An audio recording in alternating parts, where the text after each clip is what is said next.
네, 오늘 저와 함께 나누실 말씀은 사도행전 19장 말씀입니다. 네, 사도행전 19장 21절 말씀 함께 읽고 말씀 나누겠습니다.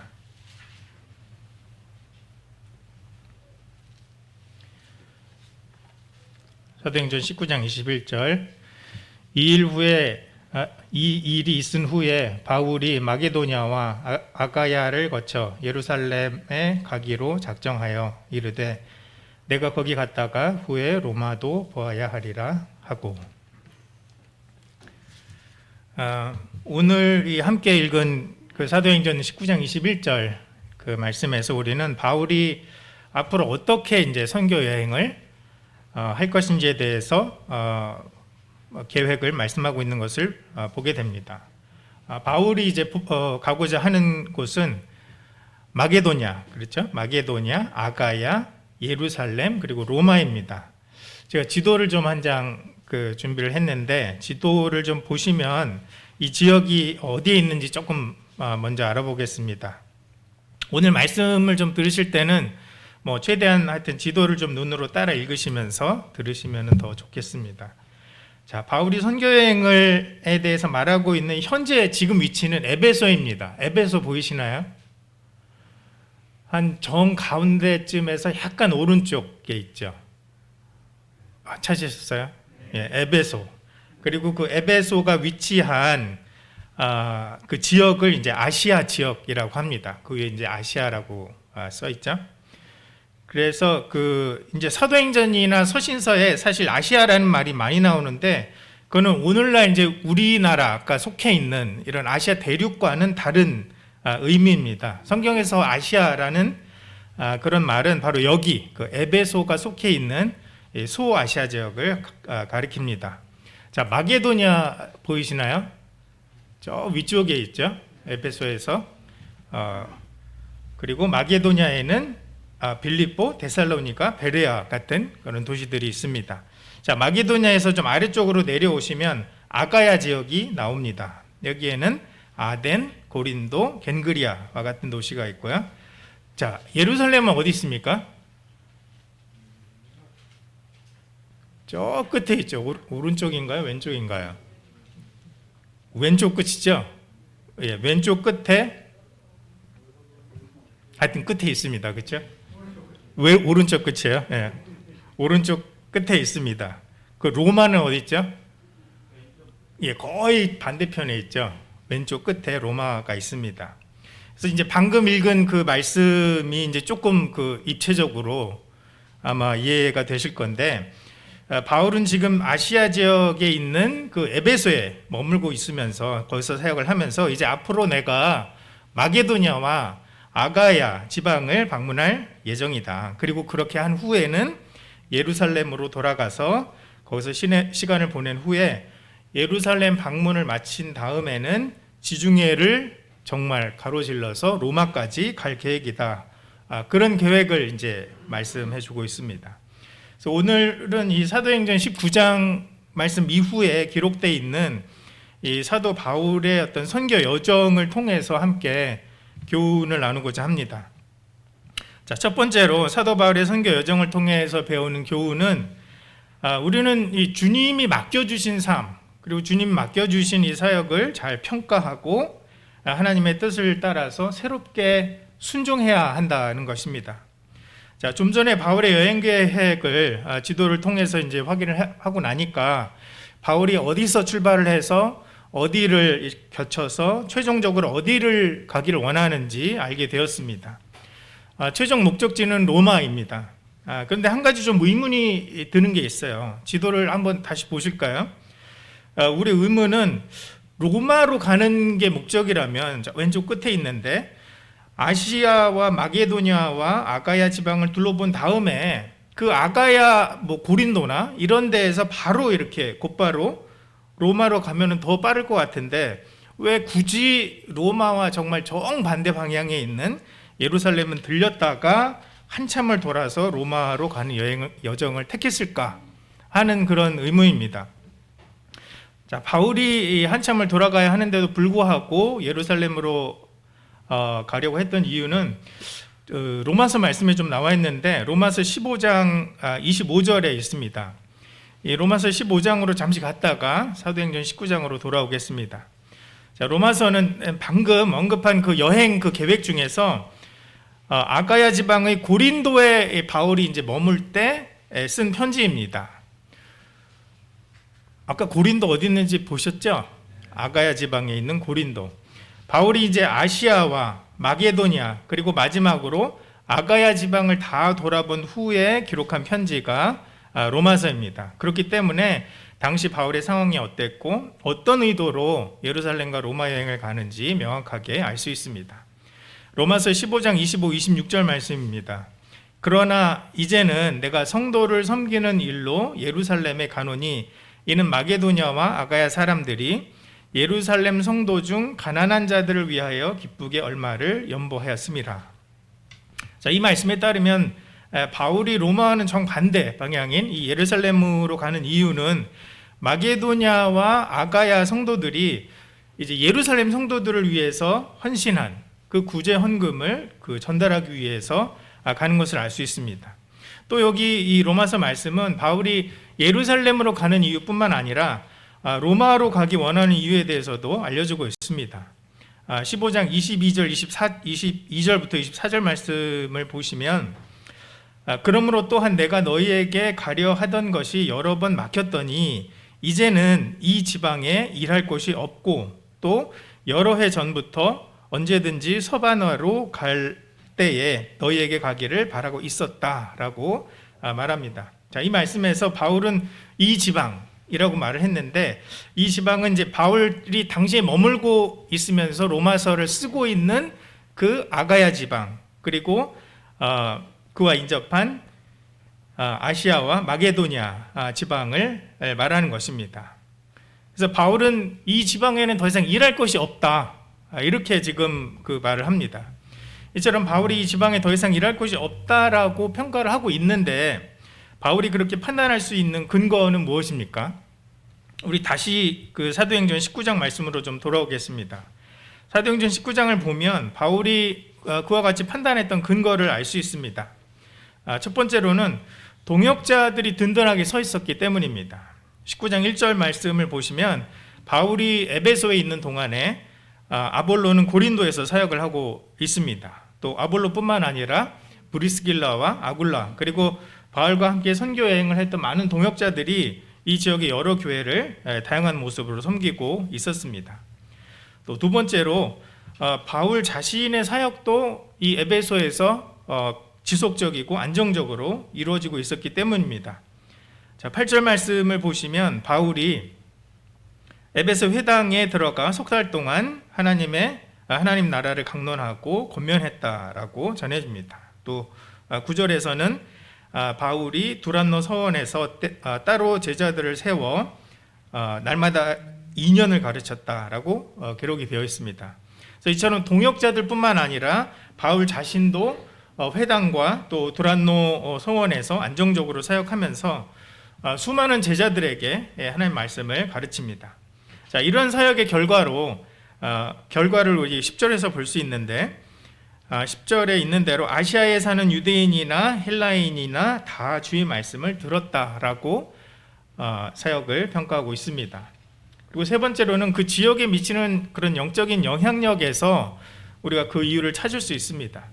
바울과 동역자들의 사역이 그곳에서 얼마나 효과적이었든지 그 지역의 일반 사람들이 그 영향력을 실감하고 있는 것을 봅니다.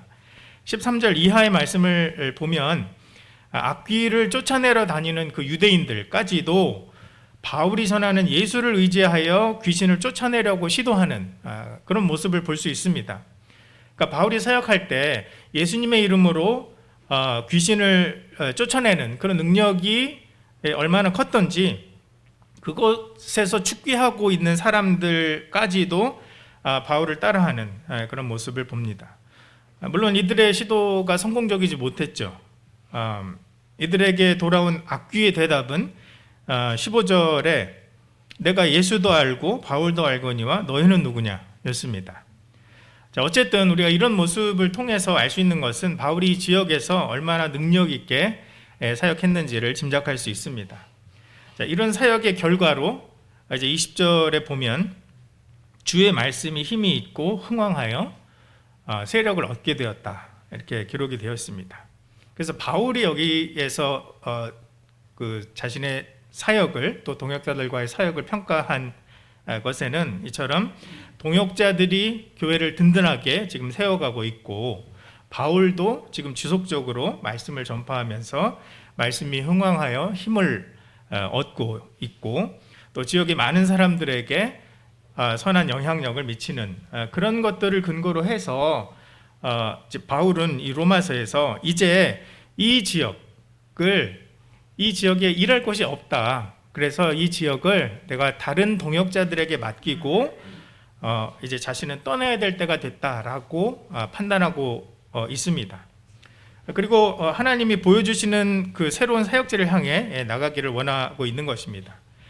바울이 가기를 원했던 그 새로운 사역지는 아까 로마서 15장에서 살펴본 대로 서바나였습니다. 서바나는 오늘날의 그 스페인 지역을 가리킵니다. 그래서 아까 봤던 그 지도에는 나오지 않는데 왼쪽 끝에 로마가 있었죠. 로마에서 한참 더 왼쪽으로 가면 이 스페인 그 서바나 지역이 나옵니다. 그래서 바울은 그 고린도에서 이제 이 로마서를 로마에 있는 성도들에게 이렇게 쓰면서 내가 앞으로 서바나 지역으로 개척 선교를 갈 것인데 그 가는 길에 로마를 거쳐서 갈 거니까 그 로마를 거쳐 갈 때 로마 성도들을 만나서 함께 교제를 하고, 또 자신이 서바나 지역으로 선교할 때 로마 성도들이 함께 좀 동역을 해줬으면 좋겠다, 이렇게 미리 요청을 하는 의미에서 로마서를 쓴 것입니다. 그래서 아울러 지금 당장은 예루살렘에 지금 구제 헌금을 전달하러 가야 되기 때문에 지금 당장 로마에 갈 수 없다, 이런 것들에 대해서 성도들에게 양해를 구하고 있는 그런 모습을 볼 수 있습니다. 자, 사랑하는 우리 성도 여러분, 지금까지 살펴본 대로 바울은 그 하나님이 맡겨주신 그런 그 사역에 대해서 참 구체적이고 또 실제적인 방법으로 평가하고 있는 그 모습을 보게 됩니다. 그리고 그 점검의 결과로 이제는 내가 여기를 다른 동역자들에게 맡기고 새로운 선교지로 가야겠다, 개척하기로 작정하고 선교 여정을 이어가는 모습을 보게 됩니다. 오늘 저와 여러분 각자의 삶에 대해서 바울과 같이 그런 그 평가를 내린다면, 하나님 맡겨주신 그런 일들에 대해서 평가를 한다면 어떤 결론이 나올까요? 이런 평가를 할 때는 바울과 같이 좀 실제적이고 현실적으로 하는 게 중요합니다. 그냥 어떤 그 뭐 관념적이고 또는 선언적인 그런 평가가 되지 않도록 해야 합니다. 저 여러분 각자의 삶을 실제적으로 평가해 보고, 또 하나님이 원하시는 방향이 있다면 그 방향을 향해서 새롭게 순종하시는 그런 저와 여러분이 되시기를 바랍니다. 두 번째로는 그 사도 바울의 선교 여정을 통해 배우는 교훈은, 우리는 우리 삶을 향한 그 하나님의 이 섭리적인 인도하심을 인정하고 그것을 따라야 한다라는 것입니다. 자, 이제 오랜 여정 끝에 바울은 드디어 이제 예루살렘에 도착을 합니다. 그래서 예루살렘으로 오는 와중에 만났던 많은 성도들이 바울에게 지금 예루살렘이 정말 위험하니까 예루살렘 가지 말아라, 이렇게 권면을 많이 했어요. 근데 바울이 그 하나님이 가기를 원하시는 그 성령의 인도하심을 따라서 예루살렘에 왔습니다. 그리고 그런 여러 성도들이 우려했던 그 일들이 바울이 예루살렘에 도착하자마자 이제 현실이 됩니다. 성전에서 바울을 본 그 유대인들이 무리를 충동해서 바울을 붙잡아서 성전 밖으로 끌어내고 죽이려고 합니다. 정말 이 바울의 목숨이 경각에 처해 있을 때 다행히도 이 로마 천부장에게 그 소문이 전달이 되고 천부장이 이제 바울을 잡아갑니다. 자, 이때 이제 바울이 자신이 로마 시민이다 라고 천부장에게 얘기를 하죠. 그렇게 함으로써 바울은 이제 로마 시민으로서 당시 이 식민지였던 유대 자치정부가 아니라 로마 정부의 재판을 받게 된 것입니다. 자, 유대인들의 소요와 분노가 너무 심했기 때문에 천부장은 비밀리에 유대인들 모르게 바울을 로마 총독부가 있는 가이사랴로 호송을 합니다. 그래서 로마 총독부가 있는 가이사랴로 이제 호송이 된 바울이 그 로마 총독인 벨릭스 앞에서 이제 재판을 받게 되는데, 근데 재판이 정말 뭐 차일피일 계속 미뤄집니다. 그렇게 호송한 세월이 얼마나 될까요? 네, 하여튼 24장 27절 우리 보면 알게 되는데, 이태가 지난 후에 이렇게 되어 있습니다. 그러니까 이태가 이틀이 아닙니다, 여러분. 2년입니다. 2년. 이태가 지난 후 보르기오 베스도가 벨릭스의 소임을 이어받으니 벨릭스가 유대인의 마음을 얻고자 하여 바울을 구류하여 두니라. 바울이 가이사랴 감옥에 갇혀 지낸 기간이 무려 2년입니다. 로마 총독 벨릭스 입장에서는 유대인들의 마음을 얻으려면 바울을 어쨌든 가둬둬야 되고, 또 유대인들 입장에서도 바울이 석방돼서 좋을 일이 없기 때문에 아마도 양측이 그런 정치적인 거래가 있지 않았나 생각이 됩니다. 그리고 바울은 가이사랴 감옥에서 그렇게 미결수로 2년을 있게 됩니다. 참 기가 막힌 그런 상황이죠. 하나님의 인도하심을 따라서 정말 선한 의도를 가지고 예루살렘에 왔는데 2년 동안 지금 갇혀 있습니다. 그래서 바울이 이 가이사랴에 2년 동안이나 구류되면서, 원래 바울의 계획이 있었죠. 예루살렘에 잠시 들렀다가 서바나로 개척 선교를 가려고 했던 바울의 계획도 그만큼 미뤄졌습니다. 바울이 가이사랴 감옥에 묶여 서바나로 갈 수 없는 그런 그 상황을 우리가 볼 때 좀 남일 같지가 않죠. 그리고 좀 많이 공감이 되는 게, 특히 요즘 아마도 저와 여러분이 이런 그 코로나 재난이라는 상황에 묶여서 정말 여러 면에서 자유롭게 사역하지 못하는 그런 모습과 비슷하기 때문이 아닐까, 그런 생각이 듭니다. 그래서 오늘 참 우리가 이런 그 어찌 보면 코로나 감옥에 갇혀 있는 저와 여러분이 가이사랴 감옥에 갇혀 있는 우리 바울을 통해서 조금이나마 위로와 격려를 받게 되었으면 하는 바람입니다. 제가 만약에 바울의 삶을 좀 좌우할 수 있는 그런 위치에 있었다면, 저는 바울이 하루빨리 좀 서바나로 가서 거기서 개척하고 선교할 수 있도록 장애물이 있으면 좀 이렇게 제거를 해 주었을 것 같아요.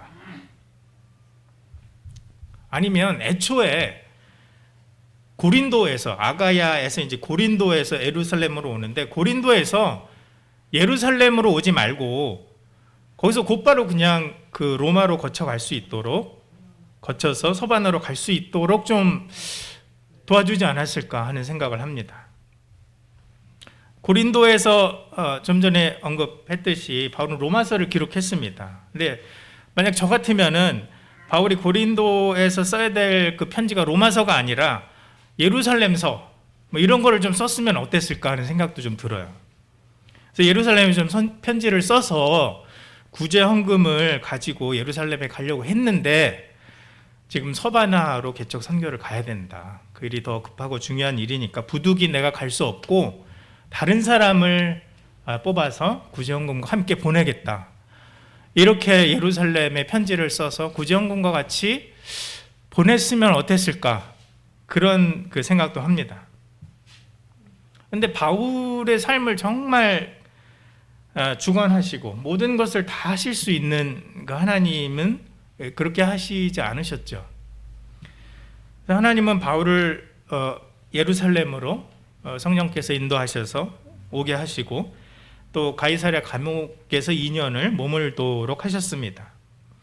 하나님이 왜 그렇게 하셨을까요? 저도 답이 없습니다. 여러분은 어떻게 생각하세요? 하나님 왜 그러셨을까요, 정말? 어쩌면 이런 부분은 저희가 뭐 다 이해할 수 없는 그런 부분이고, 또 하나님이 우리가 다 이해하기를 기대하시는 그런 부분도 아닐 거라는 생각이 듭니다.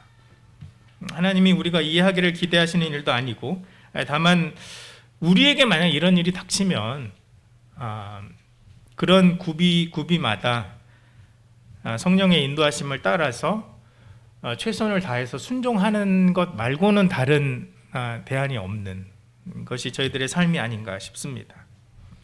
자, 우리가 하나님이 왜 바울을 가이사랴의 감옥에 2년 동안 두셨는가에 대한 답을 알 수 없다라는 그런 전제하에 그래도 하나님의 의도를 좀 짐작해 본다면 어떤 이유들이 있을까요? 첫 번째로 바울이 이처럼 가이사랴 감옥에 갇히게 된 데에는 하나님이 바울에게 주신 그 소명과 관련이 있지 않을까 하는 생각을 합니다. 사도행전 9장을 보면 하나님이 다메섹으로 가는 길에서 바울이 다메섹으로 가는 길에서 주님을 만납니다. 거기서 예수님은 바울에게 그 소명을 주시죠. 사도행전 9장 15절입니다. 주께서 이르시되 가라, 이 사람은 내 이름을 이방인과 임금들과 이스라엘 자손들에게 전하기 위하여 택한 나의 그릇이라.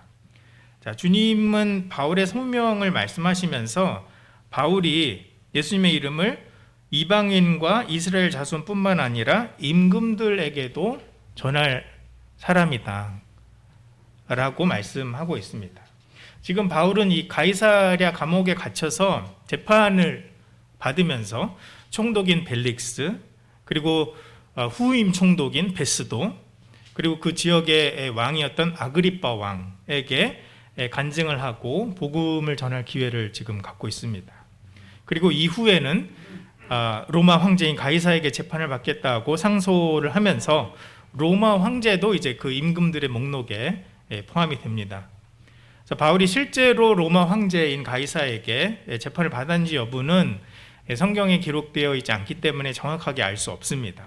하지만 가이사랴에서 2년 동안 바울은 적어도 3명의 총독과 임금, 그리고 예루살렘과 가이사랴의 유대 지도자들과 로마 귀족들에게 자신을 변호할 수 있는 그런 기회를 갖게 됩니다. 그리고 이 과정에서 하나님이 자신을 어떻게 인도하셨는지, 그리고 예수님이 어떤 분이신지에 대해서 증거할 수 있는 그런 기회를 갖게 됩니다. 그래서 바울 개인으로는 이 감옥에 갇힌 것이 참 불행한 일처럼 보이지만 하나님은 그런 그 기회를 통해서 임금들에게 그 전도할 수 있는, 그래서 왕들에게 복음을 전하게 하심으로 바울에게 처음 주셨던 그 소명의 한 부분을 이루어가게 하시는 그런 모습을 보게 됩니다. 자, 두 번째로 바울이 가이사랴 감옥에 갇히게 된 이유는, 2년 동안 갇힌 이유는 바울의 동역자들 중에서 특히 좀 누가와 관련이 있지 않을까 싶습니다. 많은 학자들이 이 기간에 바울과 동행했던 누가가 가이사랴와 또 예루살렘 등을 다니면서 후에 이 누가복음과 사도행전을 기록하는 데 필요한 자료를 수집했을 것이다, 그렇게 생각을 합니다. 누가는 알고 계신 대로 헬라인입니다. 유대인이 아니었습니다. 근데 성경의 책을 기록한 저자들 중에 유일한 이방인 저자가 바로 누가입니다. 유대인이 아닌 누가가 이처럼 누가복음과 사도행전을 기록할 수 있었던 것은 물론 바울과 오랫동안 동역한 그런 덕도 있었을 것입니다. 하지만 누가는 바울이 이 가이사랴 감옥에 2년 동안 갇혀 있는 그 기간 동안에 말 그대로 정말 예수님과 동행했던, 예수님과 함께 먹고 잤던 그런 그 예수님의 제자들, 사도들을 만나서 그들의 증언을 직접 듣는 그런 기회를 갖게 됐고, 또 예수님의 삶과 사역을 눈앞에서 경험했던 많은 증인들을 만나면서 이제 누가복음과 사도행전을 기록하는 데 필요한 그런 자료들을 수집할 수 있었습니다. 그래서 그런 면에서도 바울이 가이사랴에 갇혀 있던 2년은 결코 헛된 시간이 아니었습니다. 자, 세 번째로 하나님이 바울을 가이사랴 감옥에 가두신 이유는 좀 엉뚱하게 들릴지도 모르겠지만 하나님이 바울에게 휴식과 재충전의 기회를 주신 것이 아닌가 하는 생각도 하게 됩니다. 바울은 지금까지 정말 쉼 없이 달려왔습니다. 사도행전 19장까지의 이 바울의 선교 여행과 행적을 보면 정말 쉼 없이 지금까지 달려왔습니다. 그런 바울에게 하나님이 좀 강제적으로 휴가를 주신 게 아닌가 그런 생각을 합니다. 지금 기록에 보면 가이사랴 감옥은 비록 제한적이긴 했지만 어느 정도 자유를 부여받은 상태에서 수감 생활을 하는 것이었습니다. 그리고 친구들이 와서 바울을 돌봐주는 것을 허락받았다라고 하는 기록이 있습니다. 그래서 바울은 우리가 흔히 이렇게 생각하는 창살이 있고 춥고 습한 그런 지하 감옥에 갇혀 있는 것은 아니었습니다. 가이사랴에서는. 그리고 모교회인 예루살렘 교회가 가이사랴에서 매우 가까웠고요. 그리고 멀지 않은 곳에 이 파송교회인 안디옥 교회가 있었습니다. 그래서 아마도 성도들과의 교제가 가능하지 않았을까 그런 생각을 해봅니다. 근데 정말 역설적이게도 지금 바울이 가장 안전하게 지낼 수 있는 곳은 다름 아닌 로마 병사들이 유대인의 위협으로부터 이렇게 보호해주고 있는 이 감옥이 아니었을까 하는 생각을 하게 됩니다. 네 번째로 하나님이 바울을 가이사랴 감옥에 두신 그 이유는 바울 자신의 어떤 그 연약함을 깨닫고 하나님께 더욱 의지하는 그런 믿음을 새롭게 해 주시기 위해서였습니다. 하나님은 예루살렘에 바울이 예루살렘에 오기 전에 좀 전에 우리가 살펴본 대로 아시아와 마게도냐와 아가야에서 정말 성공적으로 지금 사역을 마친 그런 상황입니다. 근데 지금 이렇게 가이사랴의 감옥에 갇혀 있는 그런 신세가 되었습니다. 그래서 감옥에서 바울은 자신의 삶과 그런 사역의 정말 그 좋은 열매들의 진정한 주인이 누구신가 하는 것을 깊이 깨달았을 것입니다.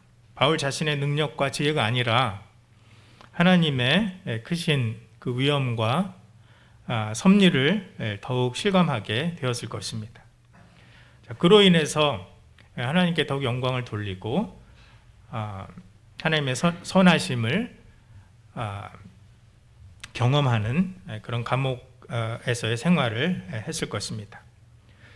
우리 사랑하는 성도 여러분, 지금까지 좀 몇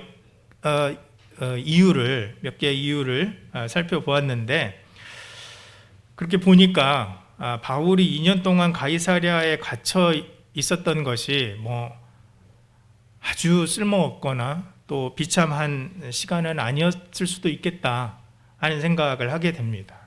오히려 바울과 그 동역자들에게 유익한 시간이 된 것 같아서 조금 마음이 가볍습니다. 그러나 여전히 우리는 정말 이 바울이 그렇게 2년을 거기에 있어야 했나 하는 그 의문을 갖게 되죠. 그리고 그 이유를 다 이해할 수 없습니다. 그리고 마찬가지로 우리가 코로나로 인해서 또 그 외에도 사실 개인적인 여러 어려움으로 인해서 우리가 겪고 있는 여러 가지 일들에 대해서 다 이해할 수 없습니다. 다만 이 바울과 이 성도들이 이 고백했던 것처럼 주의 뜻대로 이루어지이다 라고 그들이 고백했던 것처럼 바울의 그 투옥에 대해서 그리고 저와 여러분의 삶에 있는 그런 여러 우리가 예기치 못한 그런 어려움에 대해서 그것들을 통해서 주님의 뜻이 이루어지기를 바랍니다 라고 고백하며 살아가시는 이런 저와 여러분이 되시기를 바랍니다. 마지막 우리 세 번째로 사도 바울의 그 선교 여행을 통해서 배우는 교훈은 비록 우리는 갇힐지라도 하나님의 복음은 갇히지 않는다 하는 것입니다. 비록 바울은 감옥에 갇혔지만 하나님의 복음은 갇히지 않았습니다. 바울은 군중의 소요와 폭동으로 잡혔을 때에도 군중들을 향해서 자신의 간증을 나눕니다. 담메색으로 가는 길에서 주님을 만난 그 회심의 사건을 그 군중들에게 이야기합니다. 아마도 그 성난 군중들 가운데에서 그런 바울의 간증을 듣고 주님께로 돌이키는 그런 이들도 있었을 것입니다. 또 앞서 언급한 대로 로마 총독 그 벨릭스와 그의 아내 드루실라, 그리고 벨릭스의 후임인 베스도 총독, 그리고 유대 지역의 왕이었던 아그리빠와 그의 아내 버니게에게도 간증을 나누고 복음을 전합니다. 이때 바울의 모습을 보시면 정말 죄인의 모습이 아니에요. 전혀 주눅 들어있지도 않고 오히려 확신에 찬 그런 증인의 모습입니다. 바울이 열정적으로 또 확신에 차서 증언을 하니까 오히려 이 아그리빠 왕이 당황해서 바울에게 이렇게 말을 합니다. 26장 28절에 아그리빠가 바울에게 이르되 네가 적은 말로 나를 권하여 그리스도인이 되게 하려 하는도다. 이 말에 대해서 바울은 29절에서 바울이 이르되 말이 적으나 많으나 당신만 아니라 오늘 내 말을 듣는 모든 사람도 다 이렇게 결박된 것 외에는 나와 같이 되기를 하나님께 원하나이다 하니라 라고 대답합니다. 그래서 미결수로 그들 앞에 서 있는 것이 아니라 정말 하나님께서 주신 그 메시지를 가지고 하나님의 메신저로서 그들 앞에서 하나님의 말씀을 대언하는, 담대하게 증거하고 있는 모습을 봅니다. 또 바울이 로마 황제 가이사에게 이제 상소를 하고 결국 이 로마로 향하는 그 배에 오르게 됐을 때에도 마찬가지입니다. 바울은 분명히 죄수 중에 한 명으로 그 배에 올랐는데 시간이 지나면 지날수록 그 배의 지도자가 누구인지, 그 배의 지도자가 바울이라는 것이 드러납니다. 배가 광풍을 만나서 표류하고 깨어지는 그런 가운데에서도 바울은 배에 탄 모든 사람들을 위로하고 격려하고 하나님이 주신 말씀으로 안심시키고 있는 모습을 보게 됩니다. 또 배가 표류해서 멜리데 섬에 도착했을 때도 나무를 주어서 불을 피우고 또 그 섬의 병자들을 고쳐주는 그런 일을 합니다. 이렇게 정말 여러 번 죽을 고비를 넘긴 끝에 바울이 마침내 로마에 도착합니다.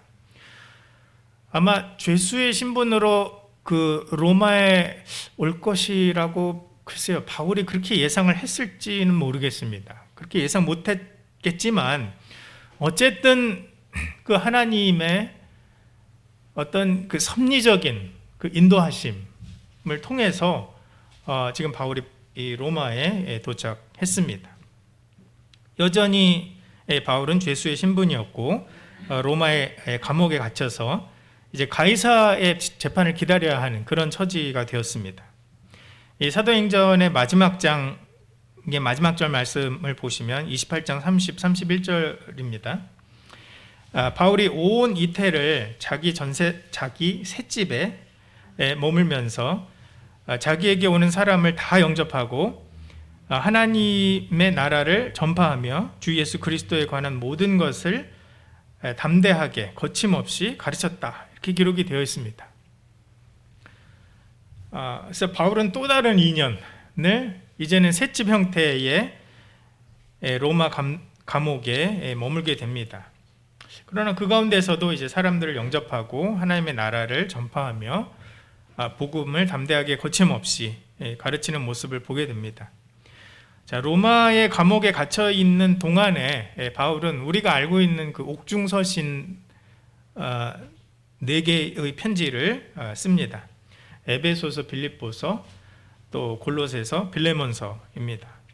그래서 감옥에 있으면서도 성도들의 필요를 살피고 또 자기가 할 수 있는 일을 하고 그렇게 하면서 복음을 전파하는 일에 기여하고 있습니다. 그래서 사도행전은 이렇게 바울이 로마에 그 투옥된 상태에서 끝을 맺고 있습니다. 1차 구금으로 끝을 맺고 있습니다. 그러나 사도 바울의 삶이 여기서 끝난 게 아니었죠. 바울은 로마 감옥에 투옥이 된 지 2년 만에 풀려나서 자유의 몸이 됩니다. 그래서 자유의 몸이 된 바울은 로마에서 한 4년에서 5년 정도 복음을 전한 것으로 보입니다. 이 시기에 바울이 그 디모데와 또 디도와 함께 이렇게 동역하였습니다. 그래서 바울은 마게도냐로 돌아와서 디모데를 에베소로 보냅니다. 그리고 또 디도와 함께 그레데 섬으로 가서 그레데 섬의 사역자로 디도를 천거합니다. 그래서 이처럼 이제 젊은 사역자를 파송을 해놓고 바울은 디모데와 디도의 목회 사역을 위해서 디모데 전서 그리고 디도서를 써서 젊은 사역자들에게 보냅니다. 이 기간 동안 바울이 정말 오래전부터 꿈꿔왔던 이 스페인 선교를 했는지에 대해서는 그 여부는 기록에 남겨진 것이 없기 때문에 정확하게 알 수 없습니다. 그런데 이런 시기가 지난 후에 바울은 다시 한번 로마 감옥에 갇히게 되고 이때 이제 마지막 편지로 디모데 후서를 쓰게 됩니다. 그래서 바울의 이 삶과 사역이 정말 그야말로 파란만장하죠. 하나님의 인도하심에 철저하게 순종하면서 정말 그의 삶의 어떤 최대치를 살아낸 그런 모습이 아닐까 하는 생각을 하게 됩니다. 바울이 아시아와 마게도냐 또 아가야에서 자유롭게 사역할 때도 는 물론이고 이제 가이사랴와 로마의 감옥에 갇혀 있을 때도 지금까지 살펴본 대로 하나님의 복음은 절대 갇혀 있지 않았습니다. 사랑하는 우리 성도 여러분, 우리는 이 코로나에 갇혀 있을지라도 하나님의 복음은 결코 갇히지 않습니다. 하나님은 우리가 자유롭게 전도하고 선교할 수 있었던 그때와 마찬가지로 지금 이 상황에서도 저 여러분을 이미 사용하고 계십니다. 코로나가 사라지면 이렇게 미루지 마시고 이 상황이 정말 익숙하지 않죠. 이렇게 마스크를 쓰고 말씀을 전하는 상황도 익숙하지 않고 여러 가지 불편하고 익숙하지 않은 어색한 그런 상황이지만 지금 우리 각자에게 보내주시는 그런 사람들을 좀 적절한 방식으로 그렇게 돌아보고 하나님이 하기를 원하시는 일을 잘 준비해 나가시는 그런 저 여러분이 되시기를 바랍니다. 말씀의 결론을 맺겠습니다. 오늘 우리는 지금 우리가 어디쯤 서 있는지 스스로의 삶을 점검하고 또 하나님의 뜻을 따라서 새로운 마음으로 순종해야 할 것인지 결정해야 합니다. 또 하나님의 어떤 그 섭리적인 인도하심이 있다면 그것을 받아들이고 그 가운데 부어주시는 하나님의 선하심을 누리며 감사해야 합니다. 마지막으로 지금 우리가 할 수 있는 일을 하면서 때를 얻든지 못 얻든지 항상 복음을 전하는 데 힘을 내시는 그런 저와 여러분이 되시기를 바랍니다. 기도하겠습니다.